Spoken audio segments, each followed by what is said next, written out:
어려움들을 겪을 때가 있습니다. 그러한 때 갈등을 중재하기 위해서 제3자가 나서는 일들이 간혹 있습니다. 예를 들어서 교통사고가 나서 문제가 발생하면 그 사건을 조정해주는 사람이 필요하게 됩니다. 과거에는 목소리가 큰 사람이 이기는 형편이라서 사고 앞에 목사도 없고 신부도 없고 스님도 없다라는 말이 있었습니다. 그러나 지금은 차량용 CCTV 또는 블랙박스가 설치되어 있기 때문에 보험회사는 그 영상을 확인하고 사고의 중재인 역할을 하고 있습니다. 그들은 누가 피해자이고 누가 가해자인지, 그리고 혹 양쪽 모두에게 과실이 발생했다면 누구에게 얼마만큼의 책임이 있는지 시시비비를 가리고 중재자 역할을 해주었습니다. 이처럼 어떤 문제의 원인을 분석하고 문제와 관련된 당사자들 간의 갈등을 조정해 주는 것, 또 책임을 조정해 주는 역할을 하는 존재가 우리의 영적인 문제 안에서도 필요해 보입니다. 우리는 지난 시간 우리의 죄와 비참함을 마주하였습니다. 죄로 인한 형벌이 너무나도 극심하여서 이것을 피하기는 해야 하는데 방법이 없는 상황 속에 좌절감을 우리는 경험하기도 했습니다. 그렇다면 도대체 우리는 어떻게 해야 하는가? 이 절박한 외침과 상황 속에 우리는 하이델베르크 요리문답의 다음 질문을 기대해 보게 됩니다. 오늘 질문은 이렇게 시작합니다. 하나님의 의로운 심판에 의해 우리는 이 세상에서 그리고 영원히 형벌을 받아 마땅한데 어떻게 이 형벌을 피하고 다시 하나님의 은혜를 입을 수 있겠습니까? 이 질문은 우리가 처한 비참한 상황을 다시 한번 우리들에게 소개합니다. 그러면서 다른 한편으로는 이로부터의 어떤 구출의 가능성이 있음을 우리들에게 함께 보여주고 있습니다. 그러니 이것은 매우 시급하고 신중한 질문이 될 수밖에 없습니다. 이 물음에 우리의 영원한 생사가 걸려있기 때문에 그렇습니다. 그러면 그 가능성이 도대체 무엇이겠습니까? 하이델베르크 요리문답은 이렇게 우리들에게 대답합니다. 그 대답을 함께 한번 읽어보시겠습니다. 하나님께서는 자신의 의가 만족되기를 원하십니다. 따라서 우리는 우리 스스로든 아니면 다른 이에 의해서든 죄값을 완전히 치러야 합니다.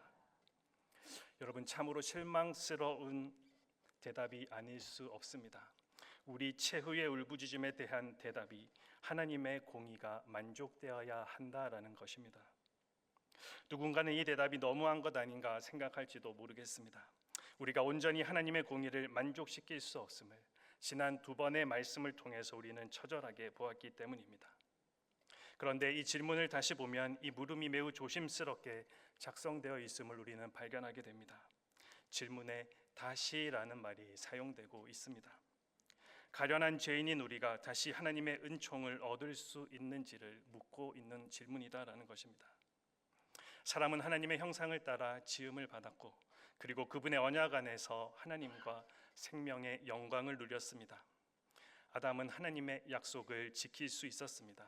그러나 그 약속을 깨트렸고 타락했으며 죽음과 수치와 비참에 떨어졌습니다. 하지만 그럼에도 우리는 저 낙원으로 돌아가기를 원하는 것이 우리의 소원입니다. 사람은 하나님과 평화롭게 살았던 저 하나님의 그 나라로 다시 돌아가기를 원합니다. 21세기 오늘을 사는 우리도 이 같은 소원을 가지고 살아가고 있습니다. 먹을 것, 입을 것, 즐길 것이 풍부한 나라를 사모합니다. 사랑과 평화가 넘치는 세계, 전쟁의 위협이 없는 세계를 우리도 사모합니다. 하나님께서 천지의 창조주로 인정되는 세계를 사모하고 모든 사람이 전심으로 하나님을 섬기는 그 나라, 그 세계를 우리도 사모합니다. 이런 낙원에 다시 이르는 길이 있을까요? 이 중요한 질문에 대한 대답의 첫 마디는 하나님은 자신의 공의가 충족되기를 원하신다입니다. 우리가 죄를 지어 하나님의 형벌을 받아 마땅함이 하나님의 공의, 의로우심 때문이라면 이 형벌을 받아 마땅함에서 벗어나기 위해서도 하나님의 그 공의를 만족시켜야 한다라는 것입니다. 하나님과 사람 사이의 언약에서 하나님의 공의는 2가지를 포함하고 있습니다. 바로 사랑과 형벌, 곧 복과 저주입니다. 하나님의 은혜에 감사하여 사랑의 계명을 지키는 사람에게는 하나님께서 그분의 공의를 따라 사랑과 복을 약속해 주셨습니다. 그러나 하나님의 은혜에 감사하지 아니하고 그래서 하나님의 계명을 거역하여 사랑하지 아니하는 사람에게 그분의 공의를 따라 형벌을 약속하셨습니다. 하나님의 공의는 언약 백성에게 사랑과 형벌을 요구한다라는 사실입니다. 불행히도 사람은 불순종으로 하나님께서 주신 그 계명을 어기고 말았습니다. 사랑의 계명을 위반했다라는 것입니다. 그래서 하나님은 사람을 벌하셔야 합니다. 하나님은 그분의 공의가 충족되기를 요구하십니다. 왜냐하면 하나님은 의로우시기 때문에 그렇습니다. 요리문답은 그 말을 우리가 하나님께 지고 있는 빚과 관련하여 말해주고 있습니다. 하나님은 우리가 그분께 지고 있는 그 빚을 갚기를 원하신다라는 사실입니다. 성경은 우리가 하나님께 지고 있는 빚을 말할 때 이 말을 종종 사용하고 있음을 우리는 보게 됩니다. 시편 22편 말씀에 큰 회중 가운데서 나의 찬송은 주께로부터 온 것이니 주를 경외하는 자 앞에서 나의 서원을 갚으리이다. 시편 66편 13절에서도 내가 번제물을 가지고 주의 집에 들어가서 나의 서원을 주께 갚으리니. 우리가 일반적으로 이 갚는다라는 말은 매우 엄밀한 표현입니다. 동전 한 입까지 모두 지불해야 하기 때문에 그렇습니다. 어떤 때 우리는 동전 한 입이 모자라서 우리가 원하는 것을 살 수 없을 때가 있습니다. 왜냐하면 그것을 파는 주인이 우리에게 온전한 지불을 요구하기 때문입니다.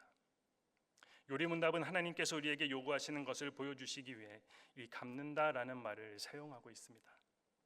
완전히 의로우신 하나님은 우리가 그분에게 진 빚의 지불을 마지막 동전 한 입까지 요구하신다라는 것입니다. 하나님이 완전한 의를 우리들에게 요구하고 계십니다. 그러면 요리문답이 어떤 문맥에서 갚는다라는 말을 사용하고 있습니까? 대답에 이런 문장이 나옵니다. 따라서 우리는 우리 스스로든 아니면 다른 이에 의해서든 죄값을 완전히 치러야 합니다. 여기 다른 이에 의해라는 말에 우리는 주목해 봅니다. 하나님은 죄값을 치러야 된다라고 말씀하셨으나 우리는 완전히 치를 수 없는 형편 가운데 있습니다. 그런데 내가 갚을 수 없을 그때에 나 대신에 나를 위해 등장하는 다른 분이 계십니다. 바울은 로마서에서 그 다른 분을 다음과 같이 소개합니다. 오늘 본문 3절과 4절 말씀입니다. 율법이 육신으로 말미암아 연약하여 할 수 없는 그것을 하나님은 하시나니 곧 죄로 말미암아 자기 아들을 죄 있는 육신의 모양으로 보내어 육신의 죄를 정하사 육신을 따르지 않고 그 영을 따라 행하는 우리에게 율법의 요구가 이루어지게 하려 하심이니라. 여기서 우리는 하나님의 주권적인 사랑이 빛나고 있음을 발견할 수가 있습니다. 우리가 파산 선고를 당하였을 때 하나님께서는 우리를 구원할 한 길을 찾으시고 그 길을 열어주고 계신 것입니다. 다른 이 곧 그분의 사랑하는 아들을 통해 우리의 죄값 빚을 대신 갚아주시겠다 선언하십니다. 우리가 잘 알고 있는 요한복음 3장 16절 말씀입니다. 우리 함께 한번 읽어보겠습니다. 하나님이 세상을 이처럼 사랑하사 독생자를 주셨으니 이는 그를 믿는 자마다 멸망하지 않고 영생을 얻게 하려 하심이라. 아멘. 우리 자신이 아니라 다른 이에 의해서 하나님의 의가 만족되는 방법이 있기 때문에 그 다른 이를 우리는 중보자 또는 구원자라고 부릅니다. 여기서 우리는 기쁜 복음의 빛을 보게 됩니다. 드디어 구원을 받을 길이 있음을 우리에게 알려주고 있기 때문에 그렇습니다. 하지만 동시에 그 구원의 길이 우리에게는 있지 않음을 분명하게 강조합니다. 그래서 13문은 우리들에게 이렇게 질문합니다. 우리가 스스로 하나님의 의를 만족시킬 수가 있습니까? 이 질문이 무엇을 의도하고 있는지 우리는 이해하게 됩니다. 바로 인간 행위의 가치를 보려고 하고 있습니다. 이 질문은 마치 그럼에도 불구하고 우리가 하나님께 경건하게 모습을 보이고 또 우리의 이웃을 사랑하면 우리가 하나님을 조금이라도 기쁘시게 할 수 있는 것 아닌가라고 항변하는 질문처럼 보입니다. 이런 주장을 외치는 사람들이 이 세상에는 참 많이 있습니다. 인간들이 함께 노력해가면 우리가 이 사회의 모든 문제를 해결하고 결국에는 이 땅 가운데 유토피아를 건설할 수 있다라는 생각이 바로 그렇습니다. 달리 말해 계속해서 유행하고 있는 자신만이 자신의 삶의 주인이다라는 말. 하나님을 떠난 인간들의 종교성이 만들어낸 이 세상의 대부분의 종교들은 인간 스스로가 구원을 이룰 수 있다고 옛적부터 계속해서 주장해 왔습니다. 가장 대표적인 예로 우리는 불교를 들 수 있습니다. 우리가 노력해서 해탈, 열반의 경지에 이르면 우리가 부처가 될 수 있다라는 것이 그들의 주장입니다. 그리고 이것은 개인적인 문제뿐만 아니라 사회와 세계의 문제를 해결하는 길도 된다라고 그들은 주장하고 있습니다. 또 유교의 윤리적 세계관도 결국은 그런 자기 노력에 의해서 인간의 문제를 스스로 해결해 보려고 하는 것이라고 우리는 할 수 있습니다. 이처럼 인간들은 처음부터 이런저런 다양한 태도로 스스로를 주장하며 자신들이 구원을 이룰 수 있다라고 주장했습니다. 자신의 주먹을 믿는다라는 식의 아주 소박한 주장에서부터 또 때로는 아주 교묘하게 우리 인간 스스로의 무력과 또 문제를 지적하면서도 다른 한편으로는 결국에는 인간 스스로가 자신의 문제를 해결하려고 할 수밖에 없다라는 주장들을 계속해서 하고 있는 것입니다. 그런데 이러한 주장을 교회 밖에 있는 자들만이 했던 것은 아닙니다. 교회 안에서도 이러한 교묘한 주장들이 있어 왔습니다. 그들은 하나님의 은혜를 인정하고 말하면서도 동시에 율법을 지키는 그 노력과 공로, 그 의에 의해서 구원을 얻을 수 있다라고 주장해 왔습니다. 대표적으로는 우리가 잘 아는 펠라기우스 수도사가 있었습니다. 그는 어거스틴과 동시에 있었던 사람입니다. 처음에 그는 하나님의 은혜를 생각하고 그리스도인들이 참으로 신실하게 윤리적으로 흠없이 살아야 함을 강조했습니다.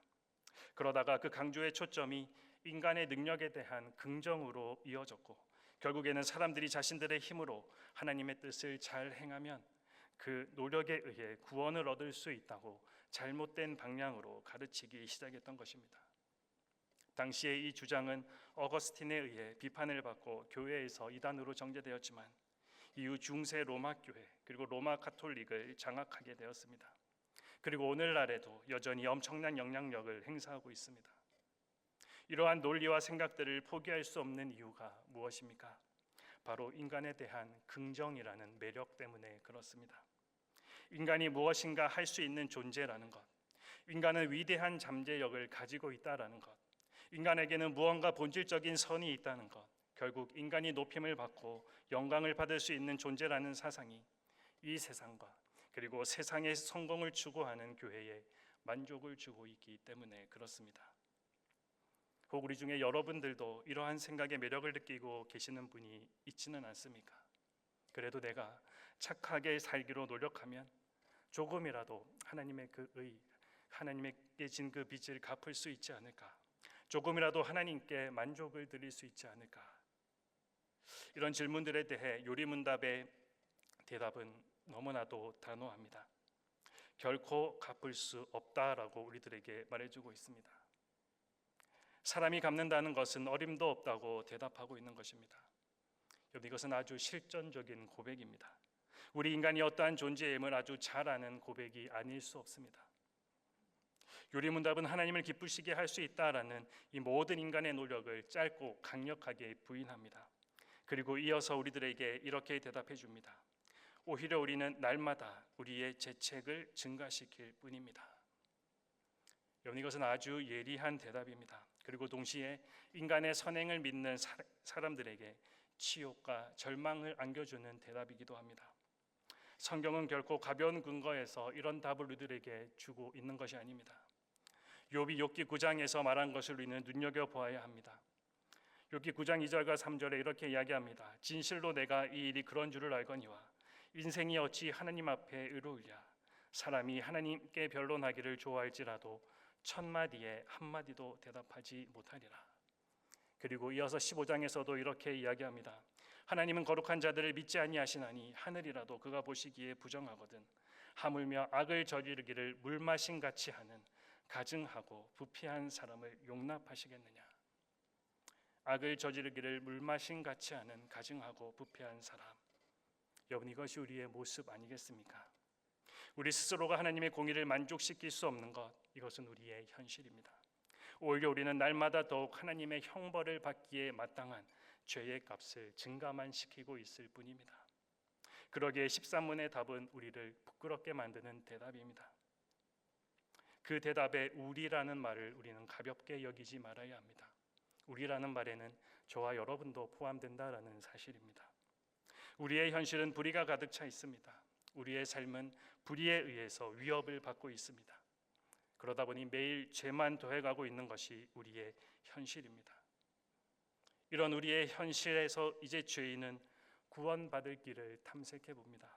나 자신이 아닌 혹 다른 구원받을 수 있는 가능한 길이 있는지를 찾는다라는 것입니다. 그래서 문답 12에서 말했던 그 다른 이에게로 눈을 돌려서 이제는 문답 14에서 이렇게 질문합니다.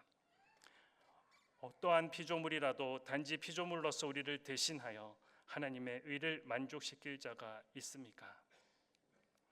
우리는 비록 교만하고 불순종하였으나 혹 하나님께서 만드신 피조물들 가운데 교만하지 않고 불순종하지 않는 존재를 택하셔서 우리를 대신해 형벌을 받고 하나님의 그 공의를 만족시킬 수 있는지에 대해 질문해 보고 있는 것입니다. 여러분, 이에 대한 누리문답의 대답이 무엇이겠습니까?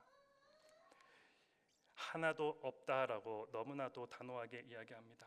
그러면서 그 가능하지 않는 이유를 두 가지로 논리적으로 제시하고 있습니다.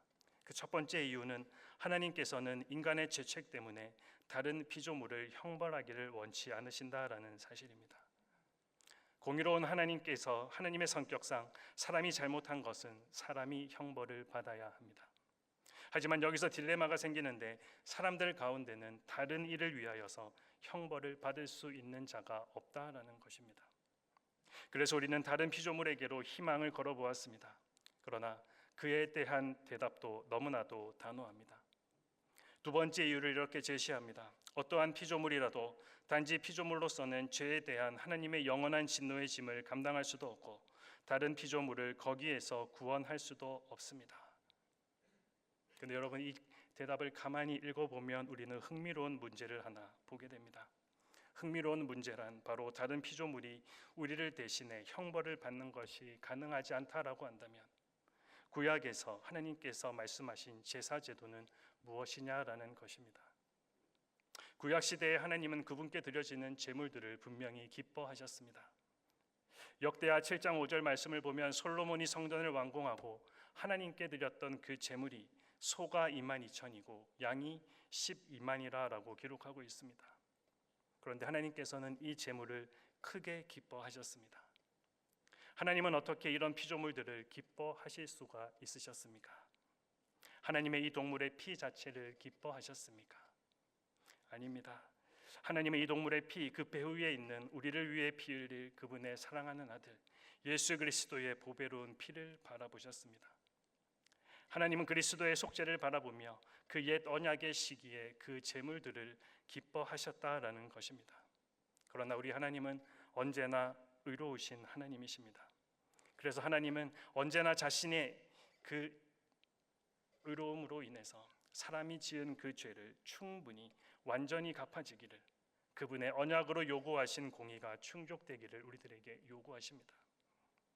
여러분, 어떤 위대한 사람도 우리를 하나님의 진노에서 구할 자가 있겠습니까?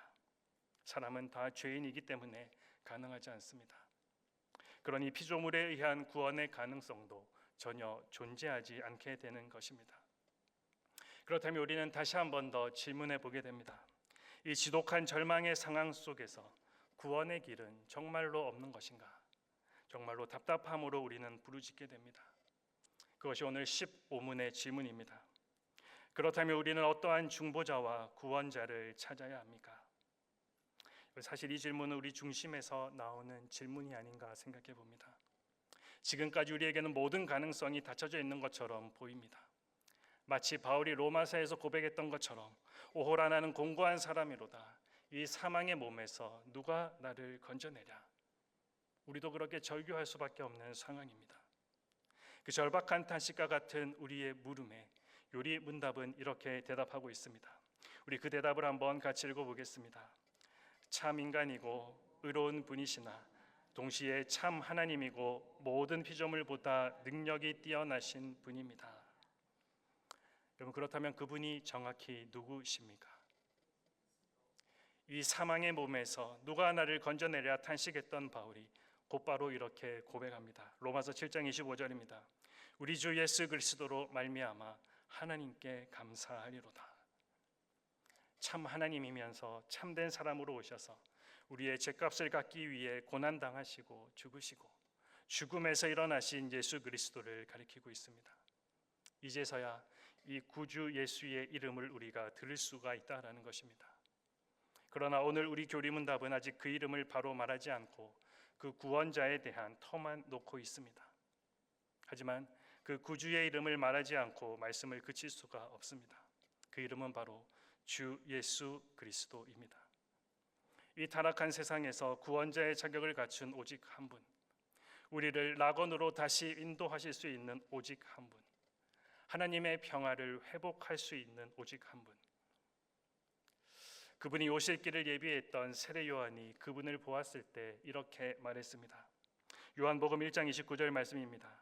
요한이 예수께서 자기에게 나오심을 보고 이르되 보라 세상 죄를 지고 가는 하나님의 어린 양이로다. 바로 그분이 다르니 우리의 유일하고 영원한 중보자요 구원자이십니다. 그분께서 골고다에서 그분의 보배로운 피로 여러분과 저 우리의 죄를 위해 충분히 갚으셨습니다. 그리고 그 십자가에서 다 이루었다, 우리의 모든 죄값을 지불했다 말씀하셨습니다. 우리는 예수님의 죽으심을 하나님의 사랑으로만 이해합니다. 그런데 그것이 전부가 아닙니다. 만약 하나님이 사랑의 하나님이라면 십자가 없이도 우리를 구원할 방법이 많이 있었기 때문입니다. 예수님께서 십자가에 죽으신 이유는 바로 하나님의 그 의를 만족시키기 위함이었습니다. 하나님은 빛이시기 때문에 어둠을 조금 더 허용하지 않으십니다.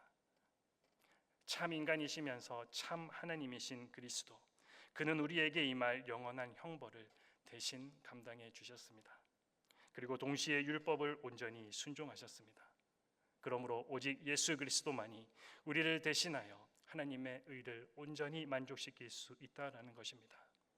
그리고 그 그리스도가 우리의 죄를 온전히 갚으심으로 우리는 다시 하나님과 화목을 이루게 되었습니다. 이것이 구원의 복음이고 우리의 구원을 이해할 때 대단히 중요한 사실이 됩니다. 가끔 한번 구원을 받아 놓으면 무슨 행동을 해도 걱정 없다 생각하시는 분들을 만나게 됩니다. 그런데 이것은 구원을 잘못 이해하고 계신 것입니다. 우리가 죄를 고백하기만 하면 하나님은 자동적으로 우리의 죄를 용서하시는 것이 아닙니다. 그리스도께서 하나님의 의를 만족시킨 것에 의해 그것에 근거해서 우리 죄의 고백을 받아주시는 것입니다. 인간이 그리스도의 중보 없이, 그리스도에 대한 확실한 믿음 없이 하나님께 나아갈 때 하나님은 우리에게 여전히 진노하신다는 사실을 우리는 잊어서는 안 될 것입니다. 중세시대 때 교회가 크게 변질되었습니다. 그래서 우리가 잘 아는 종교개혁이 그때 일어났습니다. 값없이 주시는 구원에 대한 은혜의 복음이 구원을 받기 위해 선행을 해야 한다라는 잘못된 가르침으로 흘려졌습니다. 그러한 시대의 은혜의 복음을 다시 발견하고 선언했던 분 중에 한 분이 바로 마틴 루터였습니다. 그는 1517년 95개의 조항의 주장을 통해 이 사실을 분명하게 말했습니다. 그리고 그가 주장한 62번째 조항에 이런 말씀이 적혀 있습니다. 교회의 참된 보화는 하나님의 영광과 은혜의 가장 거룩한 복음이다. 여러분, 우리도 다시 이 은혜의 복음을 회복해야 합니다. 우리가 살아가는 이 세상의 모습이 그때 그 시대와 별반 달라 보이지 않기 때문입니다. 여러분, 유일한 구원의 길이 예수 그리스도에게서 발견되고 있습니다. 절대 진리가 불편한 진실이 되어가는 이 시대 속에서도 하나님의 말씀 성경은 우리들에게 분명하게 증거합니다. 디모데전서 2장 5절 말씀을 우리 다 같이 한번 읽어보도록 하겠습니다. 하나님은 한 분이시요 또 하나님과 사람 사이의 중보자도 한 분이시니 곧 사람이신 그리스도 예수라. 아멘. 여러분, 이 고백이 우리의 고백이 되어야 하지 않겠습니까? 이 믿음이 우리의 믿음이 되어야 하지 않겠습니까? 항상 예수 그리스도를 구하고 그분을 의지하시기를 바랍니다. 예수 그리스도 안에서 항상 영원하고 참된 피난처를 찾으시기 바랍니다. 그리하여서 예수 그리스도 안에서 참된 구원의 은혜를 누리고 선물로 주신 이 복음, 그 복음으로 인해서 하나님께 감사하며 살다가 우리 예수님 다시 오실 그때의 영생을 얻고 그리스도의 영광에 참여하는 우리의 삶이 되기를 주님의 이름으로 축복합니다. 기도하겠습니다. 하나님, 우리가 참으로